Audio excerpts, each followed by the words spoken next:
Hi everyone, this is Monica Ramirez, Warrior of Love. And today in Soul Talk, we're going to have a special guest. His name is Rob Garcia, and he's an Orthodox atheist and a professional pessimist from Texas. He's also a writer, and he have a bachelor's in theater, and he works in IT.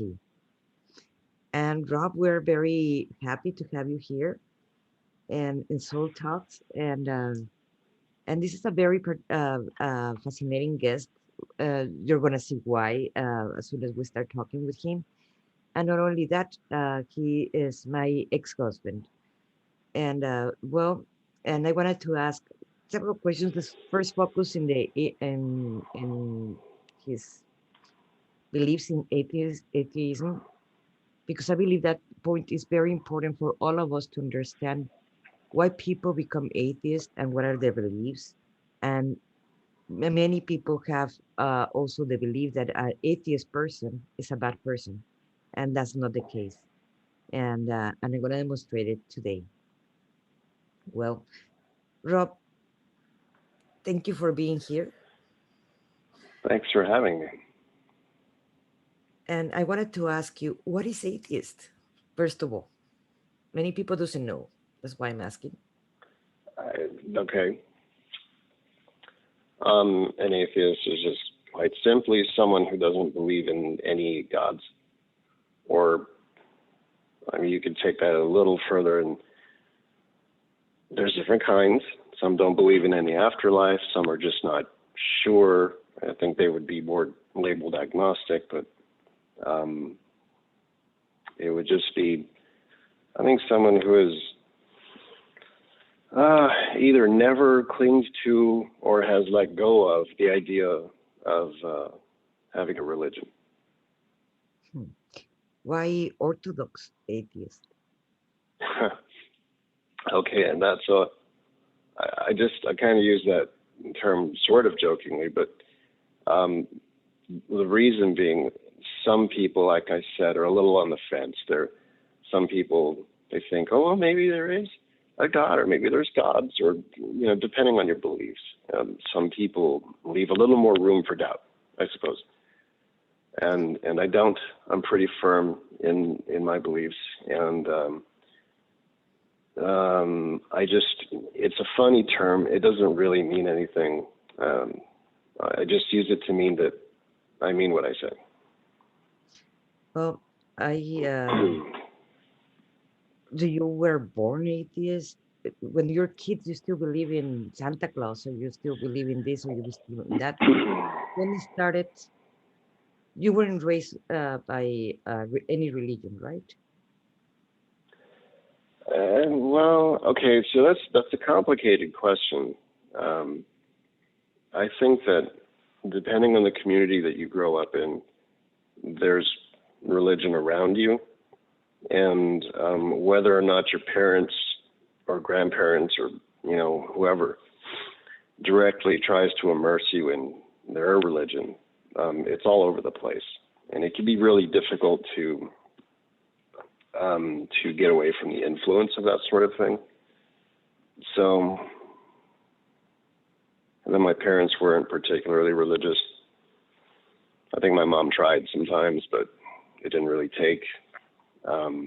My grandparents, 3 out of 4 of them were religious, and I think as the generations went on, that proportion just started kind of dwindling. There wasn't a ton of religion growing up in my own family, but like I said, it was everywhere. But I guess kind of looking at it, didn't really like what I saw, and I don't feel that anyone is born religious. I think that that's all influence. I think that if you're born and nobody tells you anything about it, it's just like if nobody told you there was a Santa Claus, you'd never believe in it. Nobody brought it up. And I just think it's that sort of thing. But then when do you put name to your beliefs? I am an atheist.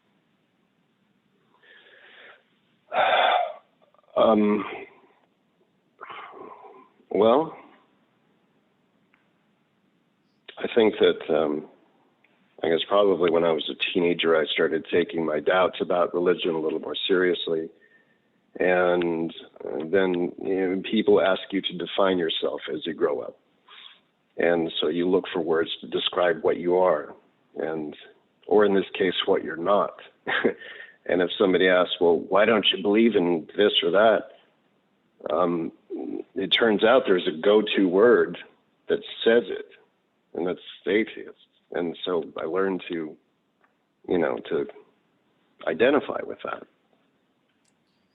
But it went growing and growing into your beliefs into now, into your, in 2021. Or it used to be so strict like it's now in 2021, or it used to be a little bit more open when you were younger?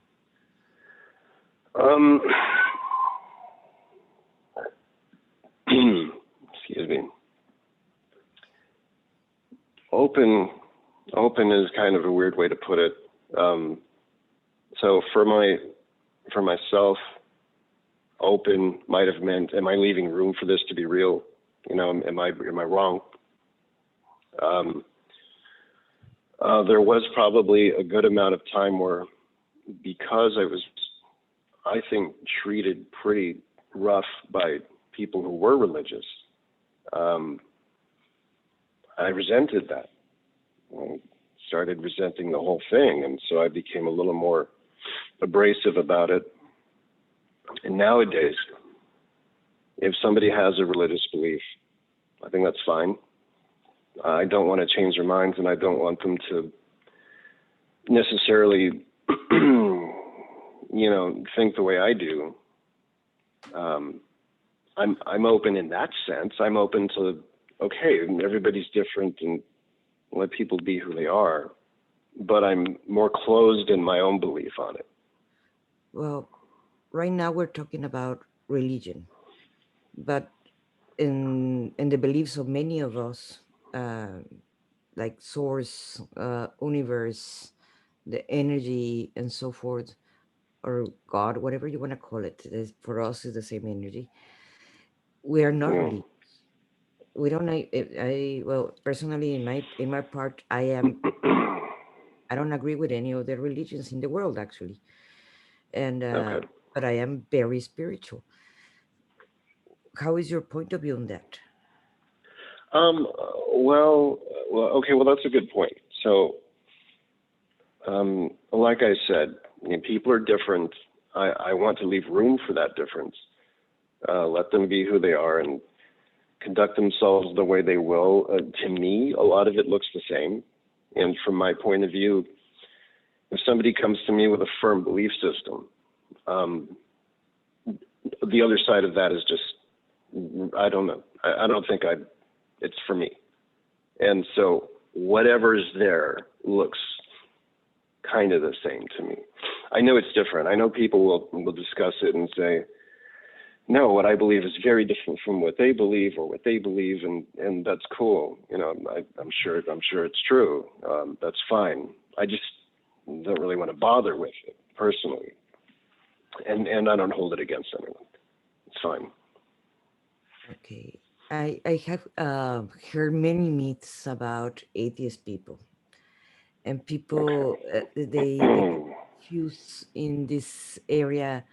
The majority of the beings, in fact, for a while I was Jewish, and the people told me you're atheist. So the people didn't even know what is real, and they get confused. Whatever pastor or religion tell them it is. So they had it completely wrong. And I would like to talk about the myths about atheists. Sure. Like they're bad people. I heard that one so many times. I'll tell you one thing before we go into any of this. Just like I said, that people who are not atheists they're all different. They're very diverse, and so are atheists. They're not all the same. They're not all bad, but you know what? There probably are some bad ones, just like there's some bad of anything. I don't like to think of myself as being a bad person. I'm not sure anybody does, but To me, it's important to be good. Something that I learned, when I make a parenthesis in here, living with an atheist for 10 years, was that I came to understand that not necessarily because you go to church, that makes you a good person. Or not necessarily because you don't go to any church or you don't believe even in the creator, the universe or God or whatever, it makes you a good or a bad person. In fact, I believe if we have our own compass of our good morals, that's what is going to make you a good person, not a religion or not your beliefs. Am I I right? completely agree. Yes, and absolutely. I think that culture will give you a guideline of what might be a good way to live your life. You're told some very general rules that are pretty good, but then when it gets into the more specifics, it's kind of tricky. But for the most part, if you want to be a good person, you have to define what that is for yourself. And honestly, I've known. Well, hold on a sec.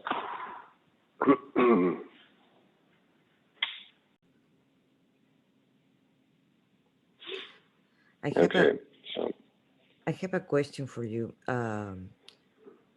In reality, then is keeping you being a good person? What it is, your values, or what it is that make you a good person? Because you don't believe in hell, okay, you don't believe in a bunch of things that we're gonna be talking about. But what makes you being a good person? okay. Well, I'll start by saying that I don't know if I'm a good person. I hope I am. So what I think is that I want to be a good person. I'll tell you that. I want to be, and as many times as I can, I want to succeed in being a good person. And when I fail at being a good person, I feel it and it hurts. So what makes me want to be is, I interface with the world. So with other people, with community that I'm in, and I know what I want from other people. And for the most part, I can kind of put my finger on what I think is bad. When somebody does something bad to someone else, I don't want to do that. So I can kind of take cues from that and decide, how do I conduct myself? Because I'm the person on the other side when people are looking at me. How do they want me to act? How do I want them to act? It's pretty similar. I mean, I think. There are differences. Like I said, there's details, for example, to someone, I'm trying to find okay. There's some religious dietary laws in different cultures. I don't think it's bad if somebody eats whatever they want for the most part, except sugar's probably pretty bad, but it doesn't make you bad, like evil. I eat a lot of stuff, and I wouldn't hold it against somebody, but somebody might against me. Might say, "Oh, you eat pork," It's like, yeah, I eat pork. What's wrong with pork? Oh, well, that's not cool. I say, okay, But if somebody says, "Hey, you just punched that guy in the face," that's not cool. Yeah, it's not cool. I think everybody can agree that's not okay. So there's certain morals that are pretty universal, and so I try to find those and I try to live accordingly. Okay, I prefer to leave that in there, in that part. Right. I I wanted to ask you, okay, what happened in your beliefs, obviously, when someone died? Uh, okay. Oh. Oh. It's not fun, and it's not flattering, and it's not hopeful or comforting. I do think that when someone dies, just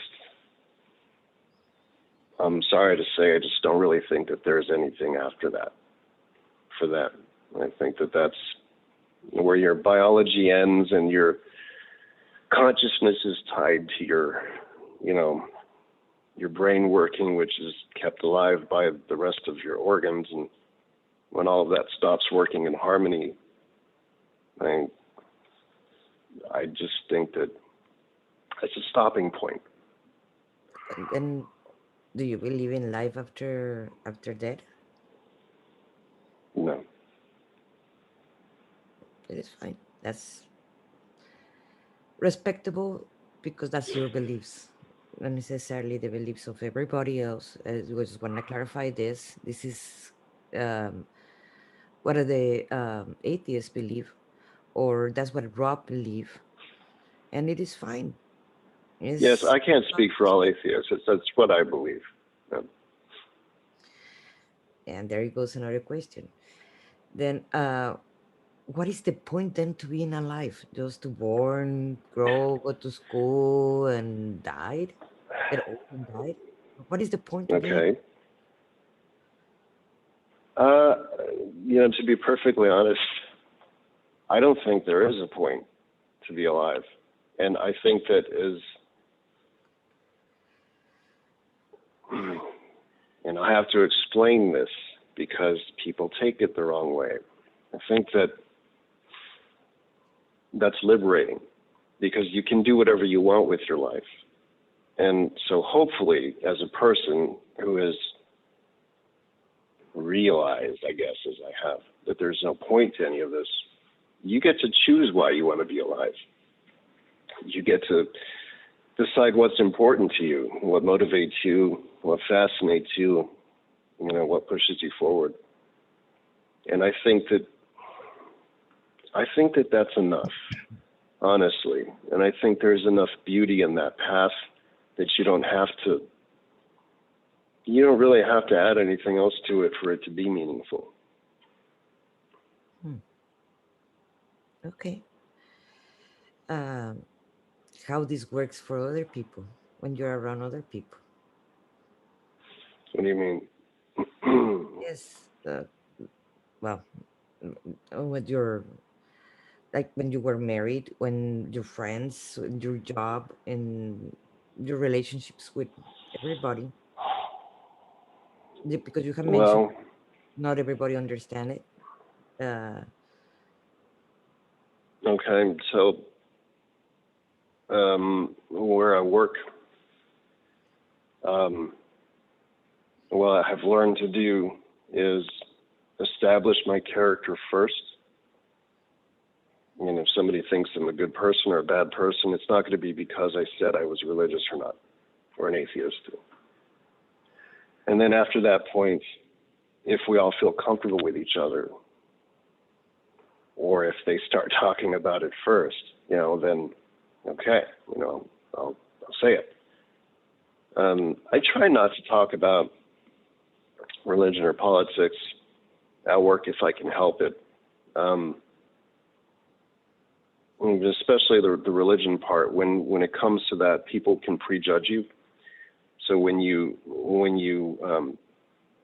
if you go up to something and the very first thing you say to them is, "I think your belief system's a sham," and you know, and I mean that's what they hear. That's the thing, is that when somebody meets an atheist, they're confronted with the embodiment, like the personification of their doubt.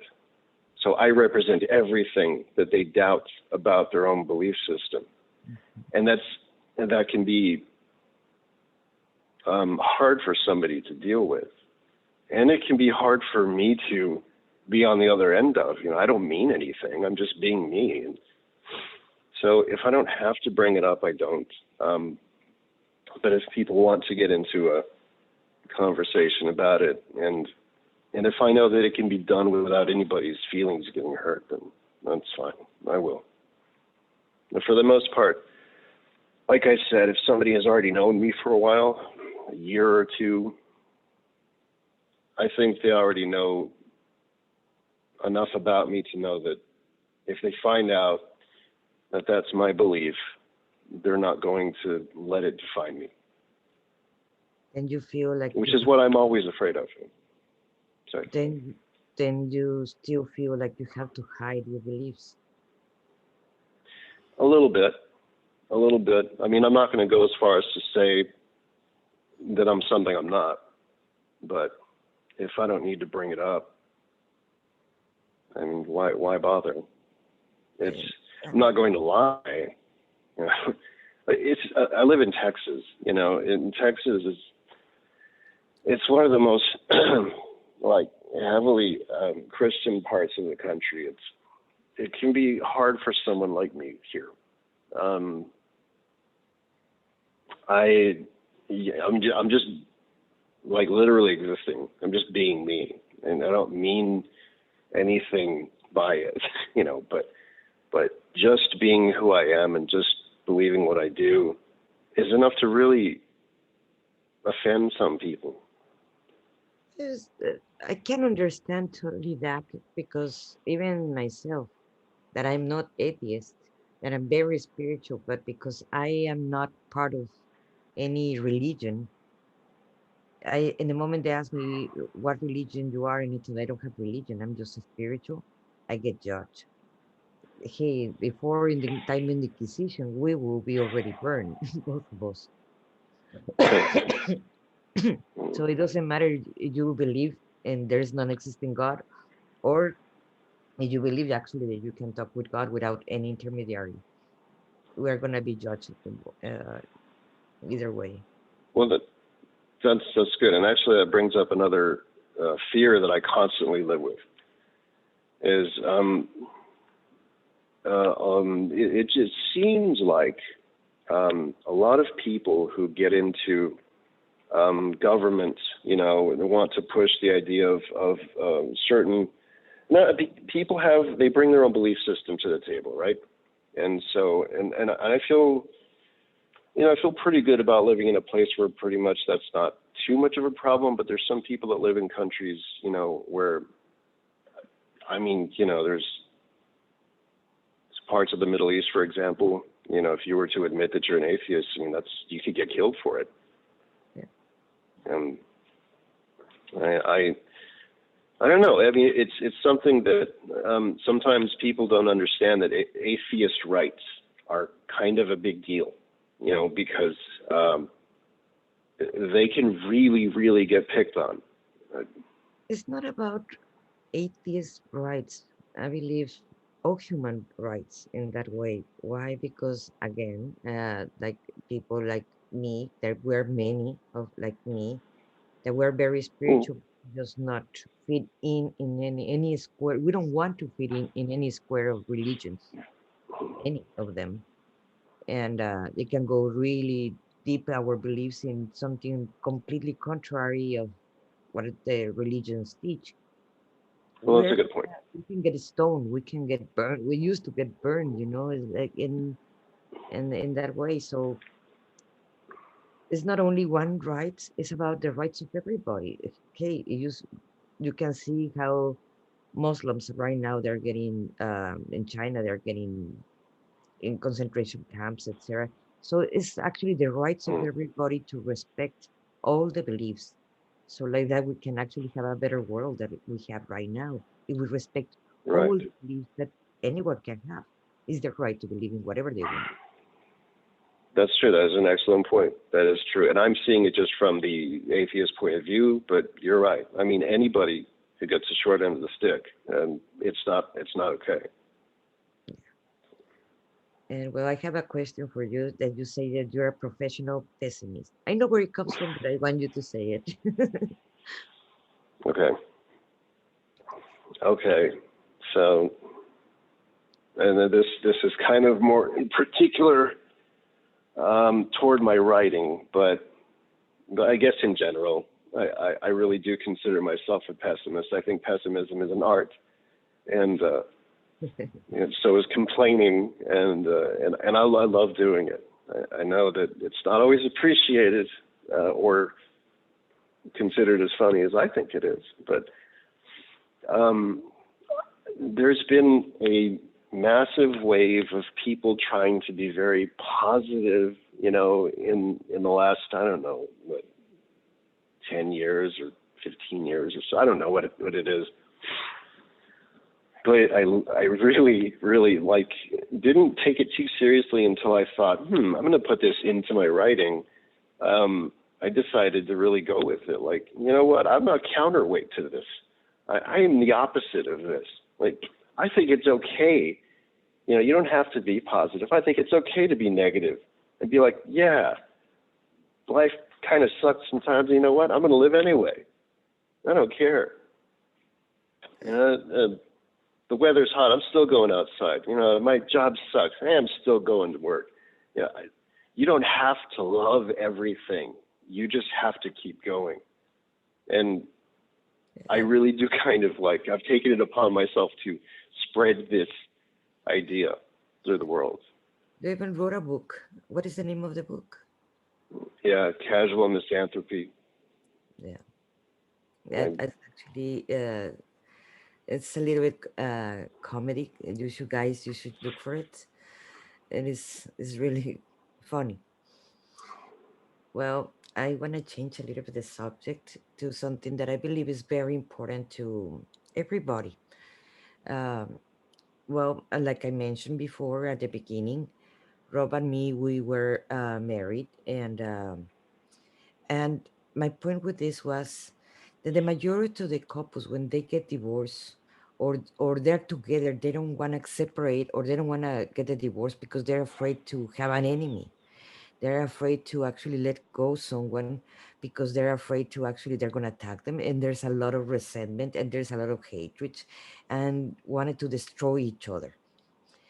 In our case, we learned to be best friends. So Rob is one of my best friends. Like I can say that, and I believe that this is important to actually air it out. If you don't getting along with your couple, you just torture yourself and the other person. And if you have kids, your kids, because you're actually not getting along. And not necessarily you have to destroy each other. And there's no uh, I caught myself, in fact, sometimes when he comes and visit my daughter, our daughter, and saying, hey, my friend is coming, because if I say my ex-husband is coming to visit his daughter, everybody will attack me. Oh, are you gonna be tensioned? Are you gonna be mad? Oh, what are you gonna do?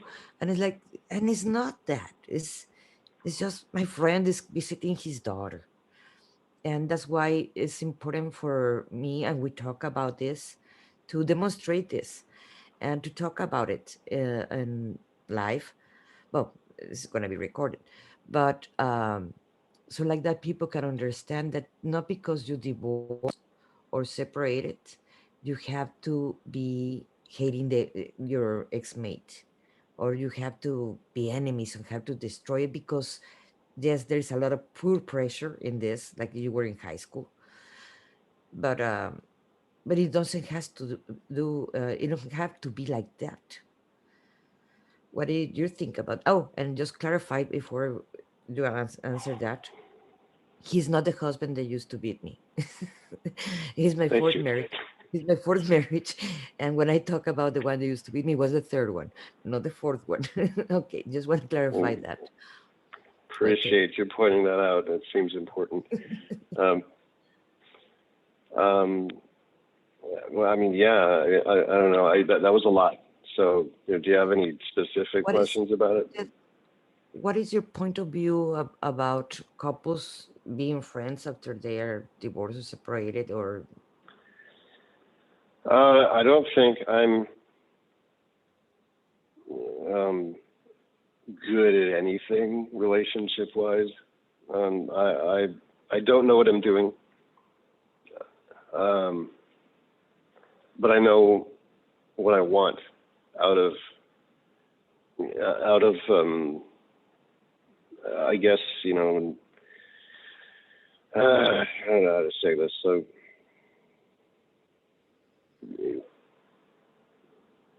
people, it's in their best interest to get along. It's like, honestly, like I can't speak for other couples, and obviously, but just for myself, I think that the better off you are, happy, safe, comfortable, that's better for our daughter, and it's important to me that it's good for you. Obviously cared about you enough to marry you. Marriage lasted quite a while, and I don't regret any of it. I think both of us grew as people. We became probably better versions of ourselves over time. And I celebrate the progress you've made. And yeah, absolutely. You're one of my best friends. I wouldn't want to lose that. Yeah, what I see in the people, they're always judging, or they have the program that they have to get married. Before, it used to be, if you don't get married up to 25, you're never gonna get married. You're too old, and they have the same misconception that if you get separated or divorced, it has to be your enemy, or you have to damage completely the relationship, so you're gonna hate.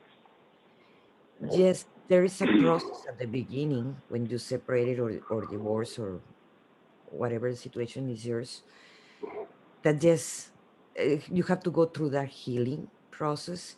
Just try to stay away from each other for a while. That's my advice. So like that you don't damage the future relationship, that it can be like a good friendship like we have. I It think is. that it's true. It's true. Like it wasn't easy at first. I think that anytime that people first separate, there's a period of mistrust. You don't know what to expect out of the other person, and it takes a while to get over that. I think it takes some rebuilding of trust. So like, okay, if we're not staying together in a marriage anymore, then what does that mean? And it takes a while to, I guess, to understand that, for both of us, I think, that, okay, well, you're not trying to harm me. You don't want, anything bad to happen to me. You're not trying to take anything away from me. I'm not trying to take anything away from you. I'm not trying to sabotage you or change things in a negative way in your life or anything. And then so I think that it's important, first of all, it's important not to hurt each other, because I think that a lot of people do. And then they get to the point where you have every right not to trust them. They really mistreated you, or they, And sometimes couples can do terrible things to each other that's hard to come back from. That's something that I wanted to talk about it, because many of the couples that they separate or before or to separate it have the guts actually to do it. They cheat on each other, or they damage each other in a really horrible way because they wanted to end that relationship and actually end it because they don't have the guts actually to finish it and say no more. Right. So they break it completely in several pieces so they actually can do it, or have the guts, or the other person like, yeah, get out of my life and I want the divorce today or yesterday. Why you have to get to that point to destroying a person and destroying it? Because at the same time, when you're trying to destroy someone, you're destroying yourself. And it's like, why? Because you're gonna carry that as that guilt and shame and so forth. You're gonna be carrying that. um or what are your opinion about that? No, yes. I mean, the best you can hope for when you're separating from somebody, I think, and again, I have no idea what I'm talking about. This is just speaking from the heart. Like, you want to go forward as allies, or at least as neutral parties. You don't want to go forward like, being upset with each other. And sometimes people will do things, and it's hard to forgive, but if it's no longer in the context of a marriage anyway, fine. I mean, I've had friends that separate and, they don't, maybe they did some things that were kind of ugly in the end or whatever, but if you can still just get over that and say, okay, well, we're not married anymore. Let's just at least get along, especially if they have children. I mean, it just seems like a good idea. But yeah, if you can not self-sabotage, that's much better. If you can see things ahead and try not to make them worse. It's hard though. It's a tough call. I get it. It's hard for people to get to some kind of breaking point when they know that there's a very good reason to make this decision. I mean, you have a good point. It's sometimes people will do something drastic because they want that to be a punctuation, at the end of the relationship. But I don't think that's necessary. It can be a punctuation, but without trying to harm each other, because the one is going to be carrying the guilt and the shame and so forth is the person that actually acted worse. And I'm not going to say that I was always perfect. I've been married 4 times. And I'm not going to say that I have the same relationship I have with Rob with my 3 ex-husbands too, because they're not. And it was not always like that. When I was younger and I divorced like the first time I was 21, yes, I tried to destroy him and he tried to destroy me. We attacked in a more horrible way that it took me many years to heal that part. Of course, the second and the third one, that was the one that used to beat me. It took me many years. It took me the 10 years that I was with Rob to forgive him and actually get over that. And but you don't have to get there. That's something that I have learned. Something that I have learned being married so many times, that you don't have to get to destroy the other person or hate the other person. You can still be friends if you separate on time before it gets nasty and horrible. And then you're gonna harm your kids and yourself and the other person and everybody's around Yeah. you and everybody else.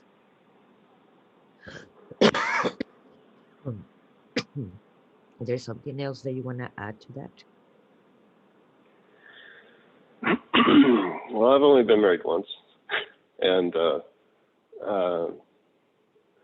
I think that I would like to say to people who are newly single,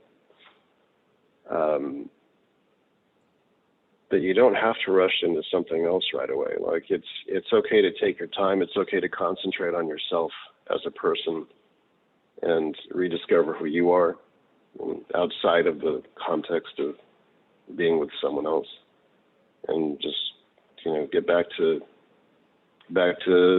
square one. Sometimes it takes a little while, and it can be the least complicated, most productive way to move forward. And I just don't think people give themselves enough of a chance to do that. At least not enough. Well, Rob, I wanna you wanna add something to this conversation about atheism or about relationship before we finish the Uh, conversation? no, I'm fine. I was just here to answer whatever questions you had, and just appreciate the talk. And hope everybody does well and discovers what's best for themselves and conducts themselves as best as they see fit, I guess. Well, we want to thank you from Soul Talk. It was a conversation heart to heart and soul to soul. There's just the intention of this was actually to help and illuminate other people, and the people can come out a little square they have sometimes about these 2 topics that they were different and more close to Valentine's Day. They were very different, and uh, and I really thank you for listening to us. And I also wanted to invite you for the next Monday, the 22nd. We're gonna have a soul talk with Amber Kentus. I hope I'm not massacring her last name. She's from Missouri and she is amazing. So I hope you can see us at 7 o'clock p.m. and from Soul Talks. Thank you so much. Thank you, everybody. Oh, You know, I just want to apologize for being so handsome. It must have been very difficult to separate with me, and I'm so sorry. But you know, I was born this way. well, good night, everybody. And thank you very much.